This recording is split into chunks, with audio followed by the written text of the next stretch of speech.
Islamabad high court ने election commission को वजीर आजम इमरान खान के खिलाफ कार्रवाई से रोकने की इस्तदा मुस्तरद कर दी। इलेक्शन कमीशन और सेक्रेटरी काबीना से 28 मार्च तक जवाब तलब कर लिया गया। पीटीआई के चंद मुनहरिफ अरकान को सिंध हाउस से किसी और मकाम पर मुंतकिल किए जाने की इत्तला। रात गए चंद अरकान को सिंध हाउस से सक्खर मुंतकिल किया गया, ज़राए का दावा।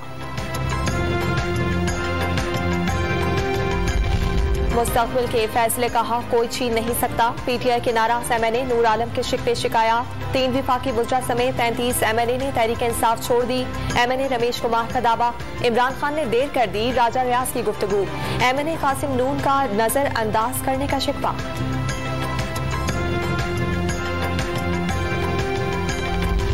शेख रशीद का वजीर आजम को सिंध में गवर्नर राज लगाने का मशवरा।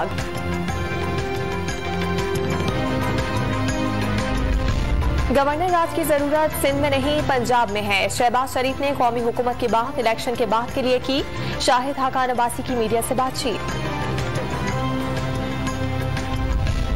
इमरान न्याजी पर पाकिस्तानी अवाम ने अदम एतमाद कर दिया। बैनामानू के उसूल पर अमल दरामद करते हैं, हुकूमती इत्तेहादी भी कहते हैं। वजीर आजम बात नहीं सुनते, हमजा शहबाज की पर हमला तस्वुर होगा। तहरीक अदम एतमाद के आईनी अमल में पुलिस फरीक बनी तो आइन शिकनी होगी, साबिक वज़ीर आज़म का बयान। लाहौर की एहतसाब अदालत ने आशियाना रैफल्स में शहबाज शरीफ की हाजिरी से इस्तिस्ना की दरखास्त मंजूर कर ली। लीगी कारकुनों ने अदालत के बाहर शहबाज शरीफ के हक में बैनर्स लगा दिए।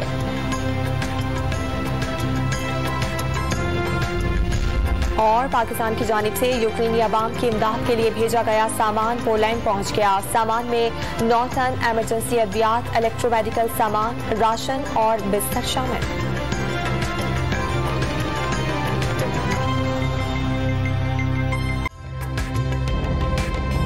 ताज़ा तरीन वीडियोस के लिए हमारा YouTube चैनल सब्सक्राइब करके बेल आइकन प्रेस करिए ताकि आपको मिले हर अपडेट सबसे पहले।